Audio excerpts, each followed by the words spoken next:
네, 안녕하세요. 테슬라 투자로 은퇴하기 아트라운 TV입니다.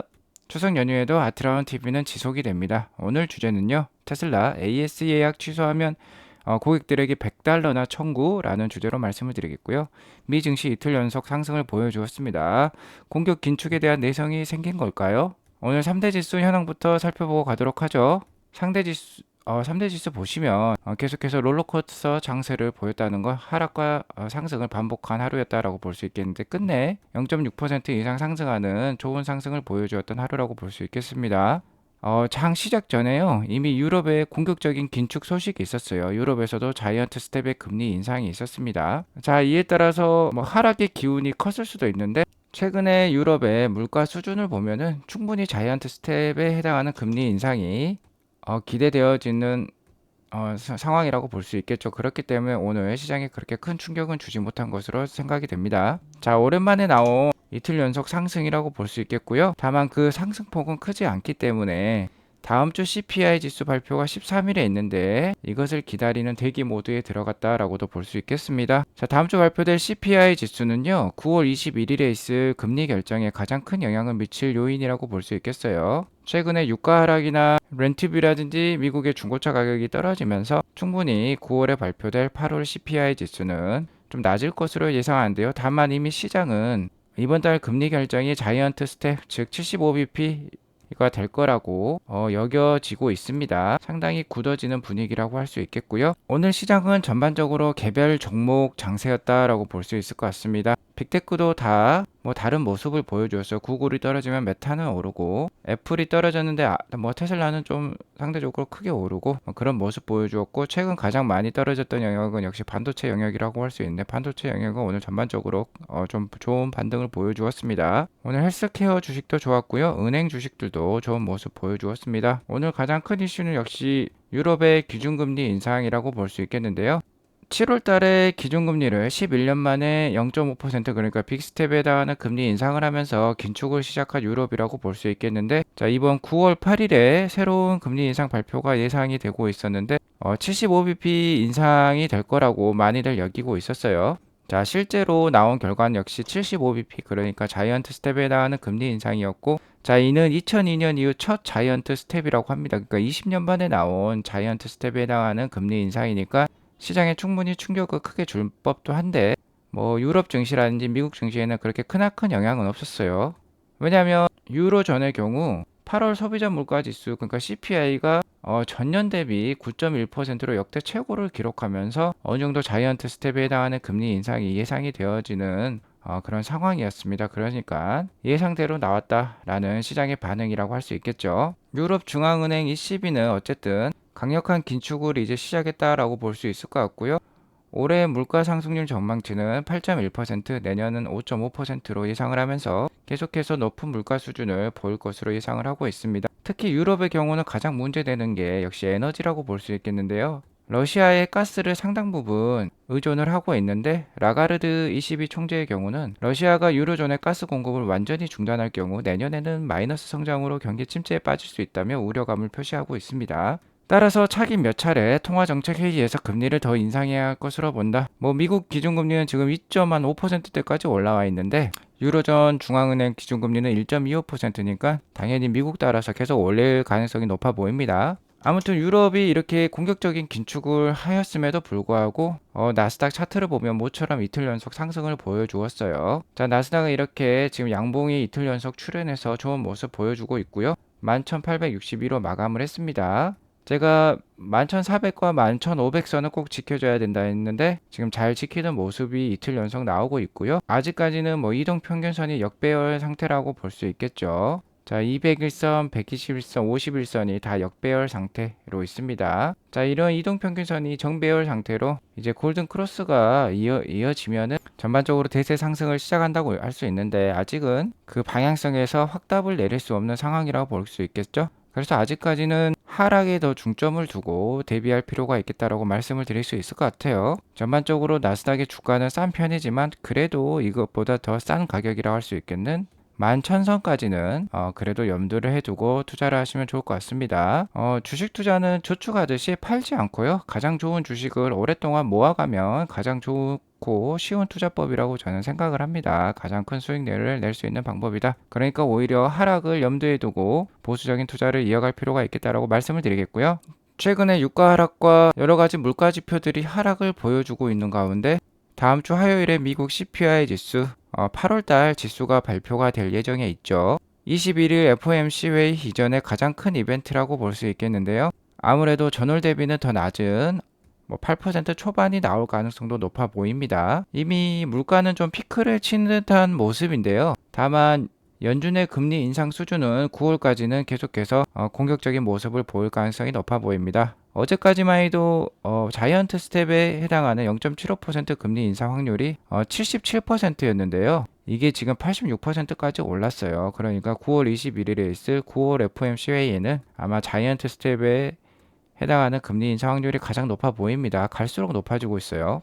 하지만 매도 일찍 맞는 게 낫다고 했죠. 자, 자이언트 스텝을 이미 2번 정도 시행을 했는데 한 번 더 시행한다는 거는 정말 공격적인 금리 인상이라고 할 수 있겠습니다. 너무 금리 인상 속도가 빨라요. 하지만 이렇게 금리 인상을 빠르게 올릴 수 있다는 것은 그만큼 미국 경제의 체력이 아직 뒷받침되고 있다는 반증이기도 합니다. 자, 다만 0.75% 자이언트 스텝의 금리 인상이 9월에 있으면요. 미국의 기준금리가 3%를 넘는 수준이 됩니다. 자, 그 이후부터는 충분히 속도가 낮아질 수 있다는 거예요. 특히 11월 초에는 미국의 중간 선거도 있기 때문에 자, 그런 거를 염두에 두었을 때 너무 증시 상황이 나빠지면 지금 집권 정당인 민주당에도 좀 안 좋은 영향이 될 수 있습니다. 바이든 정부에 안 좋은 영향을 줄 수 있기 때문에 충분히 금리 인상 속도 조절이 될 수 있겠다. 그러니까 11월부터는 0.5% 정도로 금리 인상 속도가 완화가 되면 충분히 증시에 좋은 영향이 미칠 수도 있겠다라고 말씀을 드릴 수 있을 것 같습니다. 어쨌든 이런 것들을 다 뒷받침하려면 역시 물가 지수가 중요합니다. 그래서 9월 13일 다음 주 화요일에 발표될 CPI 지수의 그 트렌드를 보는 게 상당히 중요하겠다라고 말씀을 드릴 수 있을 것 같아요. 최근에 계속해서 미국은 공격적인 긴축을 하고 있고 중국은 통화 정책을 완화하고 있죠. 아무래도 경제가 더 급한 문제다라고 생각을 하면서 금리도 인하시키고 있고 지준율도 인하시키고 있고 통화 정책에 계속 완화가 있는데요. 아무래도 제 생각에는 그 기반에는 그 바탕에는 리쇼어링이란 게 있는 것 같습니다. 중국의 인건비도 지금 상당히 많이 올라와 있는 상황이죠. 계속해서 많은 제조업체들이 탈중국화를 외치고 있는 상황이에요. 그리고 뭐 테슬라 보스뿐만 아니라 계속해서 자율주행이라든지 오토노머스 이런 기술들, AI 기술들이 발달이 되면서 인간의 노동력이 기술로 많이 대체가 되고 있는 상황이라고 볼 수 있겠습니다. 이러한 트렌드는 갈수록 커질 거라고 여겨지고 있지요. 이런 상황에서 물류비는 넘사벽으로 올랐어요. 특히 코로나 상황을 거치면서 컨테이너 운임이라는 건 정말 10배 가까이도 올랐었죠. 자, 그렇기 때문에 현지 시장과 가까이 있는 그리고 기술이 있는 그런 지역으로 다시 기업들이 회귀를 하고 있습니다. 실제로 S&P 500에 해당하는 기업들, 그러니까 미국 기업들이겠죠. 미국 기업들의 manufacturing location, 그러니까 생산 지역이 점점 다시 선진국으로, 특히 미국으로 돌아오고 있습니다. 2015년에 미국 S&P 500의 생산지 중에서 아시아가 차지하는 비중이 그래도 컸어요. 323개까지도 올라갔었는데 이게 지금 258개 정도까지 지금 줄어들어 있는 상황이에요. 2020년에는. 그래서 뱅크 오브 아메리카에 따르면은 세계화는 이미 정점을 찍었다고 합니다. S&P 500 기업들의 미국 공장 수가 2018년 이후부터는 증가 추세이고요. 아시아에서는 감소하는 모습이 확인되고 있다고 해요. 자, 그러니까 물류비가 비싸니까 오히려 시장이 있는 유럽과 미국 지역으로 다시 돌아간다는 것이죠. 높아진 인건비는 기술로 대체하면 된다, 로봇으로 대체하면 된다, 이런 뜻도 있는 것 같습니다. 자, 그러니까 미국 시장에 더 집중하실 필요가 있는 거예요. 결국엔 기술과 수요입니다. 따라서 미국 주식을 장기로 모아가는 것은 탁월한 선택이겠다라고 말씀을 드릴 수 있을 것 같고요. 테슬라 뉴스를 몇 가지 전달해 드리자면 역시 8월달 기가상하이 판매량은 예상대로 7만 7천 대가 나왔어요. 이번 8월 판매량은요, 기가상하이의 역대 두 번째 판매 기록이라고 할 수 있겠습니다. 6월 달에 7만 9천 대 정도 판매를 했죠. 아마 7, 8월 달에 공장 업그레이드를 위한 현무가 없었더라면은 훨씬 더 많은 숫자가 나왔을 것으로 예상이 되고요. 이에 따라서 9월 달에 10만 대 이상도 예상이 되고 있습니다. 8월달 판매량을 더 세세히 뜯어보면 역시 모델 Y 판매량이 가장 많았다라고 볼 수 있겠습니다. 62,000대나 판매를 했고요. 모델 3는 15,000대가 되었네요. 자, 그러니까 모델 Y 공장이 역시나 되었다라고도 볼 수 있을 것 같고요. 아무래도 8월까지는 수출에 더 중점을 두는 모습입니다. 수출이 42,000대로 더 많고 중국 내수 판매는 34,000대로 더 적어요. 하지만 9월 달에는 이게 완전히 역전이 될 것으로 예상이 됩니다. 자, 9월 달에는 거의 리테일 판매, 그러니까 중국 내수 판매에 매진할 것으로 생각이 들고요. 이런 8월 달 기가상하이 판매량은요. 전월이 28,000대였는데 전월 대비 173%나 증가한 거고 2021년 8월, 그러니까 전년 동월 대비 거의 74%나 증가한 수치라고 볼 수 있겠습니다. 자, 그러니까 기가 상하이는 해마다 뭐 70% 이상 성장하는 그런 공장이라고 볼 수 있겠죠. 자, 이를 그래프로 나타내면 이렇게 표현을 할 수 있겠고요. 자, 9월 달에는 아마 이 정도의 그래프를 보여줄 겁니다. 10만 대를 넘는 테슬라 기가 상하이 판매량을 볼 수 있을 것이다. 자, 9월 달 판매량은 10월 초순에 나오죠. 그러니까 10월 초부터는 분명히 테슬라 주가가 좀 더 강력한 요인을 보일 수도 있겠다라고 말씀을 드릴 수 있을 것 같고요. 테슬라는 나스닥보다도 더 좋은 모습이에요. 3일 연속 양봉이 나오면서 289불로 마감을 했고 오늘 다른 빅테크 대비해서도 더 많이 오른 거의 2% 가까운 상승을 보여주고 있습니다. 아무래도 최근 기가 상하이도 잘 돌아간다는 소식이 많이 나오고 있고 9월 30일 AI 데이도 앞두고 있고 뭐 S&P에서는 테슬라의 신용등급 상향을 고려하고 있다. 연말 내로는 충분히 테슬라의 신용등급이 오를 것이다 라는 발언을 하고 있죠. 그에 따라서 계속해서 저가 매수세가 붙는 것으로 판단이 됩니다. 아무튼 저 개인적으로는 테슬라의 향후 9월달 내의 전망은 아무래도 다시 한번 공격적인 긴축, 그러니까 자이언트 스텝의 금리 인상을 앞두고 있기 때문에 한 260불에서 300불 사이의 박스권을 보일 가능성이 높아 보여요. 하지만 9월 FOMC 회의가 지나고 나면은 테슬라의 호재들이 더 부각이 되면서 충분히 정고점을 넘어서는, 그러니까 300불대를 넘어서는 움직임도 나올 수 있을 것이다 라고 볼 수 있을 것 같습니다. 올해 내로는 그래도 한 350불까지는 그래도 찍지 않을까, 제 개인적으로는 그렇게 기대를 하고 있고요. 테슬라는 생산량 증대뿐만 아니라 서비스 향상에도 매진 중에 있다라고 볼 수 있겠습니다. 특히 일론 머스크 CEO는 테슬라 서비스 센터를 확장하고 고객 만족도를 높이는 데에 대한 필요성을 너무나도 잘 알고 있다라고 볼 수 있을 것 같아요. 최근 한 테슬라 오너가 테슬라 서비스 센터 AS를 2주 전에 예약을 했는데 자신의 예약일이 가까워지자 예약을 좀 변경을 하고 싶었나 봐요.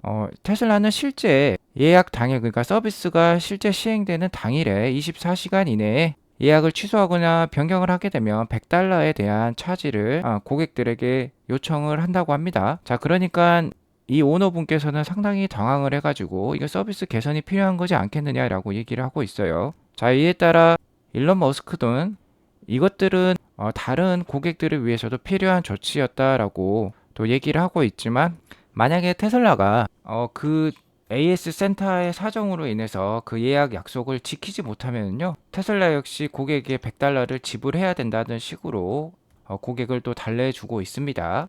자, 아무튼 저 개인적으로는 테슬라나 일론 머스크나 상당히 이성적인 판단을 내리는 회사라고 생각을 하고 있고요. 그에 입각해서 고객 서비스의 질을 개선하고 있다라고 봅니다. 최근 테슬라는요, 자체 진단을 포함하는 소프트웨어 업데이트를 발표를 했었죠. 이는 먼저 다가가는 서비스라고 볼 수 있겠습니다.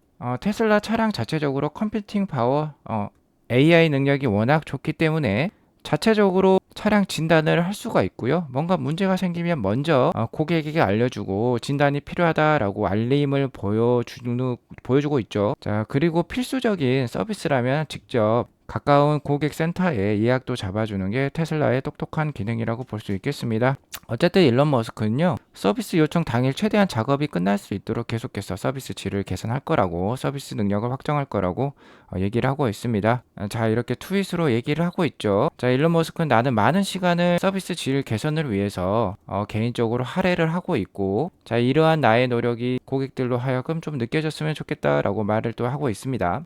또한 중요한 점은 일론 머스크 CEO가 이렇게 개별 고객을 직접 이렇게 응대를 하고 있다라고 볼 수 있을 것 같아요. 정말 그 수많은 기술 회사들을 경영하는 데에도 시간이 모자랄 것 같은데, 이렇게 고객 한 명 한 명에게도 중요한 이슈가 있으면 바로바로 응대를 해주는 모습이 우리가 좀 더 이 기업에 대해서 신뢰할 수 있는 부분이다라고 볼 수 있겠습니다. 다른 우리나라 재벌 CEO에 비하면은 상당히 진일보하고 소통이 좋은 CEO라고 할 수 있겠죠. 세계 최고의 부자임에도 이렇게 열심히 노력하고 있다는 거 우리가 좀 알아줄 필요가 있겠다라고 말씀을 드릴 수 있을 것 같습니다. 아무튼 천천히 모아가면요, 한박 웃을 날이 올 거라고 생각을 합니다. 특히 단기적으로도 좋은 모습이 충분히 나올 수 있을 것 같아요. 자, 9월 말에 AI 데이가 있고 10월 달에는 테슬라 실적 발표가 있고요.